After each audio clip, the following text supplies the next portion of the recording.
क्या कभी आपने सोचा है आप जो भी जॉब कर रहे हो उस काम को सीख के आपके जैसा काम करने के लिए एक फ्रेश ग्रेजुएट स्टूडेंट को कितना टाइम लगेगा?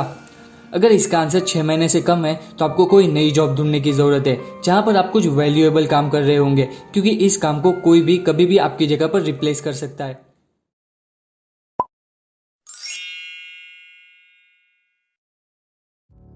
दोस्तों, हम आजकल देख रहे हैं कि मार्केट में जॉब सिनारियो कैसा चल रहा है। ग्रेजुएट इवन मास्टर्स डिग्री करने के बाद भी बहुत लोगों को जॉब नहीं मिल रही है। अगर जॉब मिल भी रही है तो बहुत ही अंडरपेड जॉब्स है। आज की डेट में टेक्नोलॉजी और ऑटोमेशन बिजनेस में सक्सेस होने का सबसे बड़ा मंत्र बन गया है और अनएम्प्लॉयमेंट का सबसे बड़ा रीजन। इस फास्ट चेंजिंग और ऑटोमेटिक इकोनॉमी में सर्वाइव करने के लिए आपको 3 में से किसी एक कैटेगरी में आना पड़ेगा। सबसे पहला the highly skilled workers, second superstars और third the owners. First category की बात करें तो हाईली स्किल्ड वर्कर्स। इस कैटेगरी में ऐसे लोग आते हैं जिनके पास ऑटोमेशन और टेक्नोलॉजी की नॉलेज है। For example robotics, data visualization, data analytics, high speed communication, rapid prototyping और data driven skill. Second category में आते हैं सुपरस्टार्स। सुपरस्टार्स यानी कि किसी भी फील्ड के टॉप प्लेयर्स। अगर मुझे अपनी कंपनी के लिए कोई सॉफ्टवेयर प्रोग्रामर चाहिए तो ये मेरे लिए जरूरी नहीं है कि मैं लोकल प्रोग्रामर को ही हायर करूं, वो भी फुल टाइम। इंटरनेट और इजी कम्युनिकेशन नेटवर्क टूल्स जैसे ईमेल्स, वर्चुअल मीटिंग सॉफ्टवेयर, इनकी हेल्प से मैं ग्लोबल लेवल पे बेस्ट प्रोग्रामर को अपना काम आउटसोर्स कर सकता हूँ, वो भी अपने कन्वीनियंस के हिसाब से, जिसके लिए मुझे ऑफिस स्पेस की भी जरूरत नहीं है। बेसिकली इस यूनिवर्सल एक्सेसिबिलिटी की वजह से कम स्किल या फिर एवरेज स्किल लोगों की कोई डिमांड नहीं रह जाएगी और पूरा मार्केट शेयर सिर्फ उन लोगों के पास चला जाएगा जो अपनी फील्ड में बेस्ट क्वालिटी और बेस्ट रिजल्ट दे रहे हैं, जिसे हम सुपरस्टार कहेंगे। अब थर्ड कैटेगरी में आते हैं ओनर्स या फिर कह लो मनी मैन। इस कैटेगरी में ऐसे लोग आते हैं जिनके पास बहुत सारे पैसे हैं, जो लोग न्यू टेक्नोलॉजी वेंचर्स और स्टार्टअप में इन्वेस्ट करके मल्टी बैगर रिटर्न्स कमाएंगे। इन 3 कैटेगरी के सिवाय भी कुछ ऐसे सेक्टर है जिसमें सक्सेस का काफी स्कोप है, लेकिन ये एक ब्रॉड ओवरव्यू है करंट मार्केट सिनारियो का। इस ब्रॉड कैटेगरी को देखने के बाद हमें एक चीज समझ में आती है कि इस फास्ट मूविंग इकोनॉमी में सर्वाइव करने के लिए हमें या तो हाई स्किल डेवलप करनी पड़ेगी, या तो अपनी फील्ड का सुपरस्टार बनना पड़ेगा, या फिर कहीं से बहुत सारे पैसों का जुगाड़। अब रातों रात बहुत सारे पैसों का जुगाड़ कैसे करना ये तो मैं आपको नहीं बता सकता, लेकिन पहली 2 कैटेगरी में आने के लिए किस चीज पे फोकस करना और कैसे उसे इम्प्लीमेंट करना ये मैं आपको बता सकता हूँ एक बुक से, जो मैंने अभी थोड़े दिन पहले ही पढ़ी, जिसका नाम है deep work by Cal Newport. Author ने इस बुक में डीप वर्क और शैलो वर्क की बात करी है। डीप वर्क यानी कि ऐसा काम जो आप अपने 100% फोकस के साथ बिना किसी डिस्ट्रैक्शन के अपने मेंटल पावर को हाईएस्ट लेवल पे यूज करके करते हो, और शैलो वर्क यानी कि ऐसा काम जो आप दुनिया भर के डिस्ट्रैक्शन के साथ मंकी माइंड के साथ करते हो। डीप वर्क अप्रोच से आप जो भी काम करते हो उसकी क्वालिटी हाईएस्ट लेवल की होती है और उसे कॉपी और रिप्लेस करना इतना इजी नहीं होता, जबकि शैलो वर्क अप्रोच से किए गए काम की कोई क्वालिटी नहीं होती और हर कोई एरा गेरा बंदा भी उसे कॉपी कर सकता है। तो हमने देखा कि इस फास्ट चेंजिंग इकोनॉमी में सर्वाइव करने के लिए 2 चीजें बहुत इंपॉर्टेंट है। एक तो नई चीजों के साथ अप टू डेट रहना और नई स्किल्स को जल्दी से सीख पाना, और सेकंड टॉप लेवल का आउटपुट देना इन टर्म्स ऑफ क्वालिटी और स्पीड, जिसे कोई भी इजीली रिप्लेस या फिर कॉपी ना कर सके। और इन दोनों चीजों को अचीव करने के लिए डीप वर्क को समझना और उसे फॉलो करना बहुत ही इंपॉर्टेंट है। हम कुछ सक्सेसफुल लोगों को देखें तो बिल गेट्स ने $1 बिलियन कंपनी माइक्रोसॉफ्ट सिर्फ 8 हफ्ते कंटिन्यूस प्रोग्रामिंग करके स्टार्ट करी थी। इलॉन मस्क ने खुद से बुक पढ़कर दुनिया की सबसे सोफिस्टिकेटेड स्पेस कंपनी स्टार्ट करी। इतने कम टाइम में इतना ज्यादा आउटपुट, वो भी उस क्वालिटी का जो पूरी दुनिया को चेंज कर दे, वो सिर्फ डीप वर्क से ही पॉसिबल है। तो अब तक हमने देखा कि डीप वर्क क्या होता है और इस फास्ट चेंजिंग इकोनॉमी में उसका रोल क्या है। अब वीडियो के नेक्स्ट पार्ट में हम देखते हैं कि कैसे आप डीप वर्क को अपनी लाइफ में इंप्लीमेंट करके अपने काम को नेक्स्ट लेवल पर लेकर जाओगे। डीप वर्क को स्टेमिना की तरह देखो। अगर आप कभी भी रनिंग नहीं करते हो और एक दिन आपको बोलने में आए कि 20 किलोमीटर रन करो तो क्या होगा? ऑब्वियसली आप नहीं कर पाओगे। सिमिलरली अगर आप रोज काम करते टाइम इंस्टाग्राम पे सर्फ करते रहते हो, व्हाट्सएप पे चैटिंग कर रहे हो, तो आपके लिए बहुत डिफिकल्ट हो जाएगा कि आप 2 घंटे बैठ के कंटिन्यूअस एक चीज पे फोकस करके काम करो। जैसे स्टेमिना बिल्ड करने के लिए आपको रेगुलरली वर्कआउट करना पड़ेगा, एंड्योरेंस ट्रेनिंग की जरूरत पड़ेगी। सिमिलरली डीप वर्क करने के लिए ब्रेन को ट्रेन करना पड़ेगा, डीप वर्क की हैबिट डेवलप करनी पड़ेगी। हम 3 स्टेप में समझेंगे कि कैसे आप डीप वर्क को अपनी लाइफ में इंप्लीमेंट करके किसी भी काम में मास्टरी हासिल कर सकते हो। Step number 1, choose your deep work approach. Step number 2, ritualize, और step number 3, drain the shallow. Deep work habit को आप 3 तरीकों से अपने वर्क कल्चर में ऐड कर सकते हो। फर्स्ट अप्रोच है रिदमिक अप्रोच। ये अप्रोच सबसे इजी है और डीप वर्क की शुरुआत इसी अप्रोच से करनी चाहिए।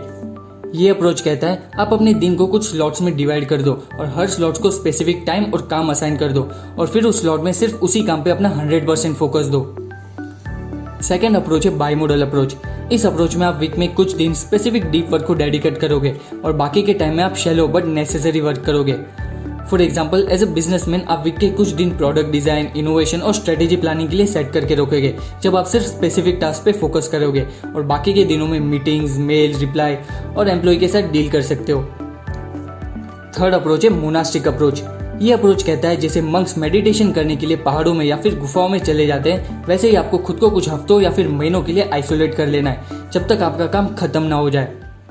फेमस बुक हैरी पॉटर की ऑथर जेके रोलिंग को जब अपने बुक का लास्ट पार्ट कंप्लीट करना था, तब उन्होंने खुद को एक होटल के रूम में बंद कर लिया था, सारे डिस्ट्रैक्शन से दूर, ताकि वो सिर्फ राइटिंग पे फोकस कर सके। आई नो ये अप्रोच थोड़ा एक्सट्रीम है, लेकिन हाई क्वालिटी का काम कम से कम टाइम में करने के लिए काफी लोग इस मेथड को यूज करते हैं। बट एज अ बिगिनर ये अप्रोच ज्यादा मुश्किल होगा, इसीलिए आप बाई मॉडल या फिर रिदमिक अप्रोच से स्टार्ट कर सकते हो। सेकेंड स्टेप है रिचुअलाइज। आप हाईली सक्सेसफुल लोगों को देखोगे तो सब में एक चीज आपको कॉमन मिल जाएगी, उनका काम करने का एक फिक्स तरीका होता है और वो हमेशा उसे फॉलो करते हैं। ये लोग कुछ रूल्स बना लेते हैं ताकि कम से कम टाइम में वो मैक्सिमम आउटपुट दे सके। सिमिलरली डीप वर्क करने के लिए भी आपको कुछ रूल्स बनाने हैं जो आपको clear sense of direction they. For example, pre decide time and place for deep work. जब आप डीप वर्क करने का टाइम और प्लेस पहले से डिसाइड करके रखते हो तो उसे फॉलो करना आपके लिए ईजी हो जाता है। Second rule, focus on most widely important. Starting में जब आप डीप वर्क की प्रैक्टिस स्टार्ट करोगे तो 2-3 घंटे से ज़्यादा आप बैठ ही नहीं पाओगे और बहुत सारे लोगों का जॉब प्रोफाइल भी अलाउ नहीं करेगा कि 2-3 घंटे आइसोलेट होकर काम कर सके।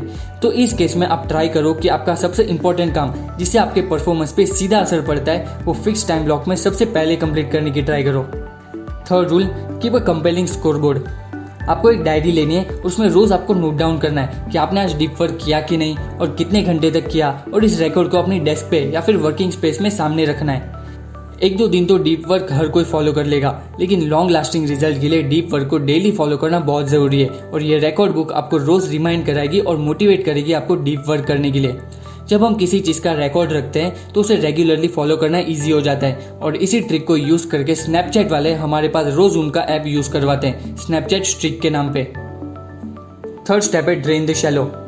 2007 में एक सॉफ्टवेयर कंपनी ने एक एक्सपेरिमेंट किया जिसमें उन्होंने वर्क वीक को मंडे टू फ्राइडे की जगह मंडे टू थर्सडे कर दिया, यानी कि 5 दिन की जगह सिर्फ 4 ही दिन काम करना था। 1 महीने बाद उन्होंने देखा कि जो काम पहले एम्प्लॉइज 5 दिन में करते थे वो काम अब वो 4 दिन में करने लगे, वो भी कम एरर्स के साथ और ज्यादा अच्छी क्वालिटी में। जब इसके बारे में डिटेल में स्टडी करने में आया तब पता चला पहले लोग 5 दिन काम करते टाइम बहुत सारा टाइम इंटरनेट और सोशल मीडिया पे स्पेंड करते थे, लेकिन जब उन्हें एक एक्स्ट्रा छुट्टी मिलने लगी तो उन्होंने सोशल मीडिया छोड़कर सिर्फ काम पे फोकस करना स्टार्ट कर दिया। लॉ ऑफ प्रोडक्टिविटी कहता है high quality work produce is equal to time spent into intensity of focus. अब आपके पास टाइम तो लिमिटेड है, तो हाई क्वालिटी वर्क डिपेंड करता है आप कितने फोकस के साथ काम करते हो, और फोकस की इंटेंसिटी बढ़ाने का सीधा मतलब है डिस्ट्रैक्शन को एलिमिनेट करना। डिस्ट्रैक्शन को एलिमिनेट करने के लिए कुछ कॉमन डिस्ट्रैक्शन की बात करते हैं। सबसे पहला तो क्विट सोशल मीडिया।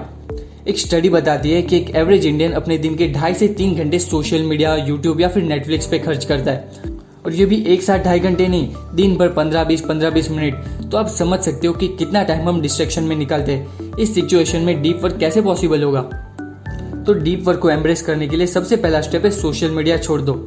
हम नेक्स्ट वीडियो इसके ऊपर ही बनाने वाले हैं कि सोशल मीडिया और प्रोडक्टिविटी को कैसे हैंडल करें, और उसे देखने के लिए आप इस चैनल को सब्सक्राइब जरूर कर देना। दूसरी चीज, develop some passion. Software company के एग्जांपल में हमने देखा कि उनको एक एक्स्ट्रा छुट्टी मिल रही थी तो वो सारे डिस्ट्रैक्शन छोड़ के पूरा फोकस काम पे देने लगे। सिमिलरली आपको भी कोई पैशन डेवलप करना है और रोज उसे फॉलो करना है। फॉर एग्जाम्पल, बहुत लोग बोलते हैं कि जिम ज्वाइन करना है, फिटनेस मेंटेन करना है, लेकिन हमारे पास टाइम ही नहीं है। तो आप 2 घंटे जो सोशल मीडिया पे दे रहे हो उसी जगह पर फुल कॉन्सेंट्रेशन के साथ अपना काम जल्दी खत्म करके आप जिम जा सकते हो और फिटनेस को मेंटेन कर सकते हो। इससे आपके माइंड को डीप वर्क करने की ट्रेनिंग भी मिल जाएगी, आप अपने पैशन को भी फॉलो कर पाओगे और अपनी लाइफ से डिस्ट्रैक्शन को भी हटा पाओगे। तो ये थे कुछ tricks, tips and methods deep work approach को अपनी लाइफ में इंप्लीमेंट करने के, जो आपके काम को ऑर्डिनरी से एक्स्ट्रा ऑर्डिनरी बनाएंगे, जो ना कि सिर्फ आपकी जॉब को मेंटेन करने में या फिर बिजनेस में सर्वाइव करने में हेल्प करेंगे, बट आपकी सक्सेस को नेक्स्ट लेवल पर लेकर जाएंगे। So that's it for today. मिलते हैं नेक्स्ट वीक एक नई बुक समरी के साथ। Till then keep reading, keep learning, take care.